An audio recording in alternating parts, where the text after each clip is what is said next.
रजीम बिस्मिल्लाहिर्रहमानिर्रहीम। मैं उमैर बिलाल अकाउंटिंग का ट्यूटर हूँ आपका, और आज मैं आपको अकाउंटिंग के कुछ बेसिक्स सिखाऊंगा।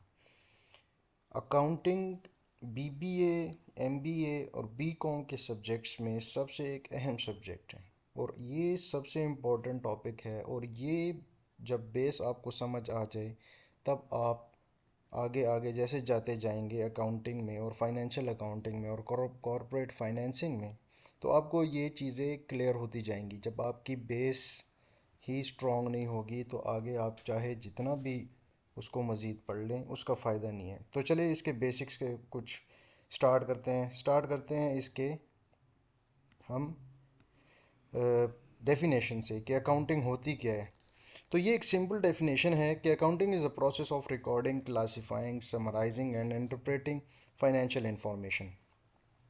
ये असल में आपकी जो भी बिजनेस हो उसके फाइनेंशियल इंफॉर्मेशन के लिहाज से ये अकाउंटिंग की जाती है। अब ये क्या होता है process? Recording, classifying, summarising and interpreting. अब ये चीज़ याद रखें कि ये बहुत एक वास्ट एरिया है। रिकॉर्डिंग अलग है, क्लासिफाइंग अलग है, समराइजिंग अलग है, और फिर इंटरप्रेटिंग दी फाइनेंशियल इंफॉर्मेशन। ये एक बहुत वास्ट एरियाज़ हैं, और ये हम आगे जाके वन बाय वन इसको डिस्कस करेंगे। चले इस डेफिनेशन को पहले समझते हैं। लेट सपोज आपकी एक दुकान है और उस दुकान में आपके पास खर्चे भी हो रहे हैं और आप उससे कमा भी रहे हैं। अब आप जो कमा रहे हैं उसको भी रिकॉर्ड कर रहे हैं और जो खर्चा कर रहे हैं उसको भी रिकॉर्ड कर रहे हैं। अब ये किस चीज़ के लिए होती है ये सारी रिकॉर्डिंग? ताकि आपको पता लग जाए कि मैं कितना कमा रहा हूँ। अब ये सारी इन्फॉर्मेशन जानने के लिए आप क्या करते हैं, वन बाय वन हर चीज़ को आप रिकॉर्ड करना लग जाते हैं। अब रिकॉर्डिंग के बाद उसी रिकॉर्डिंग आपने दिन भर कर ली, अब उसमें आप चीज़ें अलग करते हैं कि मैंने सेल कितनी की, मैंने ख़रीदारी कितनी की, मैंने कैश पे कितनी ख़रीदारी की और मैंने क्रेडिट पे कितनी ख़रीदारी की। फिर मेरे बिजली का ख़र्चा कितना हुआ, मैंने अगर कोई लड़का रखा हुआ है तो मैंने उसको कितनी दिहाड़ी दी। तो ये सारी चीज़ें आप उसके अलग करते जाते हैं। अब कोई दिन में अलग करता है, कोई महीने भर अलग करता है। तो जब भी इसको अलग किया जाता है तो क्या करते हैं, उसको उसको क्लासिफाइंग कहते हैं।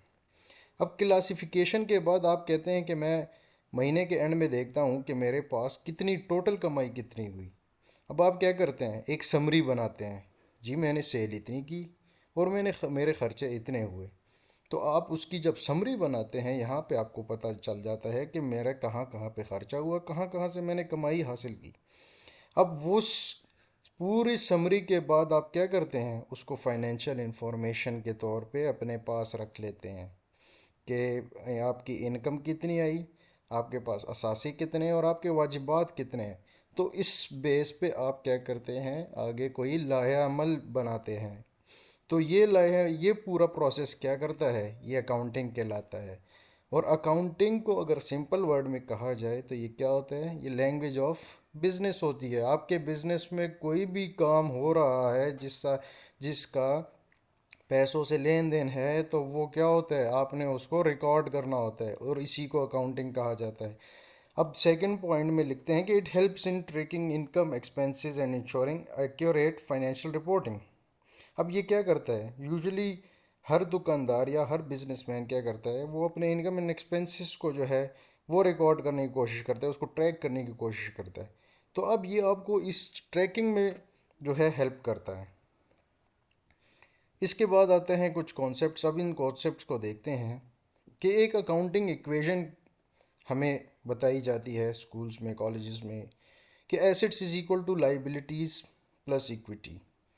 अब ये एक अकाउंटिंग इक्वेशन है और इसको आगे जाके बड़े डिटेल से हम पढ़ेंगे कि इस चीज़ का मतलब क्या है। पहले तो आपको समझना पड़ेगा कि एसेट्स क्या है, उसके बाद आपको समझना पड़ेगा लाइबिलिटीज़ क्या है, और इसके बाद समझना पड़ेगा कि इक्विटी क्या है।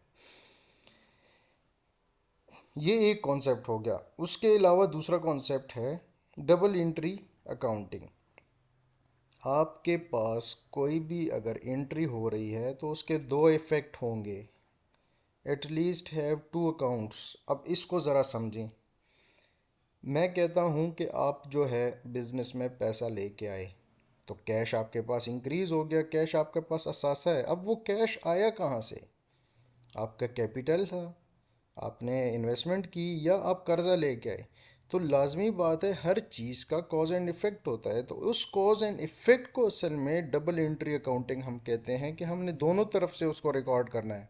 कि अगर कोई चीज़ बिज़नेस में एंटर हो रही है या कोई चीज़ बिज़नेस से जा रही है, तो ये कहाँ से जा रही है, तो उसका जो कॉज है और इफ़ेक्ट है, उन दोनों को रिकॉर्ड करना है हमने। कि फ़र्ज़ करें हमारे पास मशीनरी आ रही है, तो वो मशीनरी कौन से पैसों से आ रही है? आया वो कर्ज से आ रही है, या वो हम कैश से ले आ रहे हैं? तो इसीलिए इसको डबल एंट्री अकाउंटिंग कहा जाता है, कि जब भी हम कोई चीज़ रिकॉर्ड करेंगे तो हम उसकी डबल एंट्री करेंगे, कि वो चीज़ इनिशिएट कहाँ से हो रही है। एक इसमें और कॉन्सेप्ट होता है आपके पास, accrual versus cash basis. Accrual और कैश बेसिस में फ़र्क ये है कि पहले कैश बेसिस समझते हैं। कि कैश बेसिस में आप अपनी सेल तब रिकॉर्ड करते हैं जब आपके पास वो कैश रिसीव हो जाए।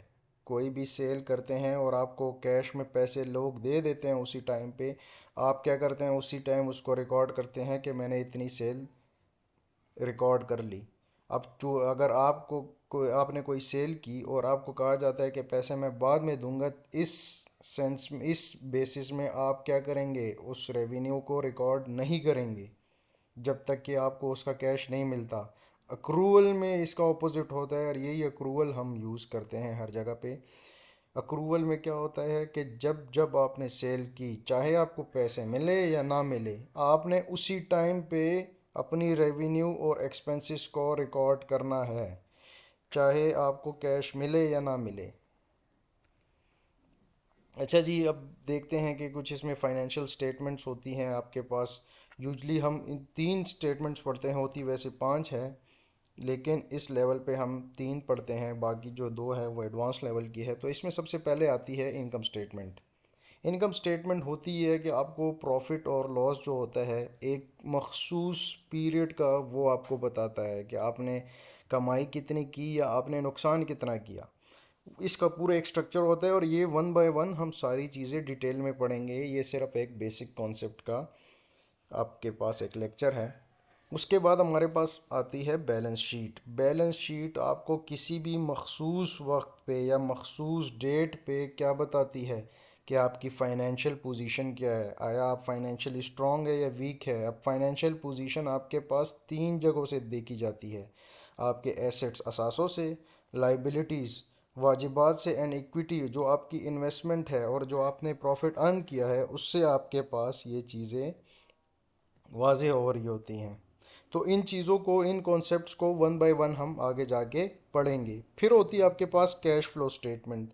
ये आपके पास बिजनेस में कितना कैश आया और कितना कैश गया, आपके पास ये बताता है, और ये एक बहुत ही इम्पोर्टेंट फैक्टर होता है किसी भी बिजनेस को जज करने के लिए। अच्छा जी, ये एक बहुत इम्पोर्टेंट चीज़ है, और ये जब तक आपको नहीं समझ आएगी तब तक आप अकाउंटिंग नहीं सीख सकते। ये एक बहुत ही इम्पोर्टेंट है, इसको नोट लाजमी करें कि अकाउंटिंग साइकिल कैसे चलता है। ये साइकिल होता है एक, और आपने इसको इसी तरतीब से लेके चलना होता है। जब भी कोई भी बिज़नेस की ट्रांजैक्शन रिकॉर्ड होंगी, वो इसी तरीके से रिकॉर्ड होंगी। और ट्रांजैक्शन क्या होती है बिज़नेस में, कोई भी चीज़ आपके पास इन हो रही है, आउट हो रही है, उसको ट्रांजैक्शन कहते हैं, जिसकी कोई मॉनेटरी वैल्यू हो, जो पैसों में उसको हम जस्टिफाई कर सकें। आपने सबसे पहले क्या करना है, आइडेंटिफाइंग द ट्रांजैक्शन। आपके पास कोई भी काम हो रहा है, आपने कोई चीज़ ले ली, दुकान के लिए आपने काउंटर ले लिया, सबसे पहले आपने देखना क्या है कि वो ट्रांजैक्शन किस नौइयत की है। कैश, अब मैं फ़र्ज़ करे उसको कैश पे लेता हूँ। अब जब मैंने उस ट्रांजैक्शन को आइडेंटिफाई कर लिया कि मैंने ये कैश पे ये चीज़ ले ली, तो उसको मैंने आइडेंटिफिकेशन के बाद क्या किया, रिकॉर्ड किया। जर्नल एंट्री मैंने उसकी रिकॉर्ड करनी है। सबसे पहला काम आपके पास आता है जहाँ पे, उसको हम कहते हैं जर्नल एंट्रीज़। ये आपके पास जर्नल जर्नल होता है और बाकी किस्म के जर्नल होते हैं। तो हमेशा जो फर्स्ट बुक होती है जहाँ पे आपकी एंट्री जाती है, वो आपकी जाती है जर्नल में। अब जब जर्नल में आप एंट्री करेंगे तो आपकी आगे एंट्री ठीक होगी। अगर आपने यहीं पे गलती कर दी जर्नल में, तो आपके पास आगे सारा स्टेटमेंट गलत हो जाएगा। तो आपने जब भी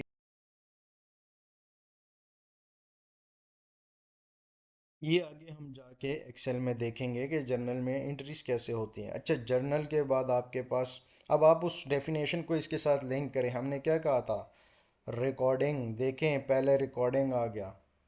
अब रिकॉर्डिंग के बाद क्या था, क्लासिफाइंग। अब लेजर असल में आपके पास वही क्लासिफिकेशन होती है। लेजर होता है आपके पास हर खर्चे का अलग अकाउंट। आपने यहाँ जो एंट्री कर ली, कैश की, एसिड्स की, लाइबिलिटीज़ की, अब आपने उसको क्या करना है, हर एक को अलग अलग क्लासीफाई करना है इन दी लेजर। ठीक है, नेक्स्ट हमारे पास वहाँ पे क्या था, and summarising, preparing the trial balance. ये आपके पास समरी होती है जिसमें आपके पास सारे किस्म के ट्रांजैक्शन आ जाते हैं। इन सब की, ये जो लेजर में जितने अकाउंट्स होते हैं, क्या करते हैं, अब आप उसको एक समरी की फॉर्म में यहाँ पे लेके आते हैं ट्रायल बैलेंस में। अब ट्रायल बैलेंस के बाद आपके पास कुछ एडजस्टिंग एंट्रीज होती हैं।